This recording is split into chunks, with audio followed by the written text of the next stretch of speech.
ஏன் தாத்தா அழுவுறீங்க? நான் தான் உதவி செய்யறேன்னு சொல்லிட்டேல. நான் அதுக்கு அழலம்மா, என் விதியை நினைச்சு அழறேன். நான் என்ன பாவம் பண்ணணும்? இறந்ததுக்கு அப்புறமும் நிம்மதி இல்லாம அலைஞ்சுக்கிட்டு இருக்கிறேன். அதான் அழறேன்.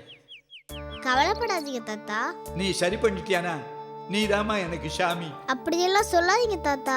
தயங்காம சொல்லுங்க தாத்தா, நான் சரி பண்றேன். அந்த நம்பிக்கையில் தாம்மா உன்னை தேடி வந்திருக்கிறேன். நான் சாகிறதுக்கு முன்னாடி செஞ்ச சில தவறுகளை சரி பண்ண ஆசைப்படுறேன். உன்னை வச்சுதாம்மா நான் சரி பண்ணணும்னு நினைக்கிறேன். எனக்கு ஒண்ணுமே புரியலையே. நான் உனக்கு விளக்கமா சொல்றேம்மா. சொல்லுங்க தாத்தா. வெளியே போடா. எந்த தைரியத்துல உள்ள வந்த?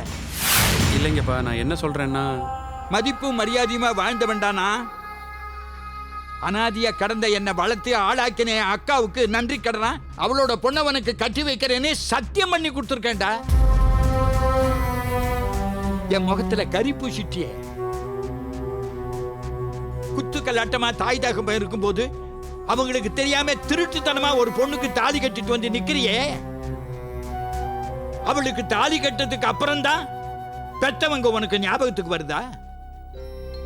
ஏங்க, அவங்க மாலையும் கழுத்துமா வந்து நிக்கிறாங்களே, அவங்கள வாழ்த்தாம இப்படி வயிறீங்களேங்க. வாய மூடு. பைரவி பிரியமானவள்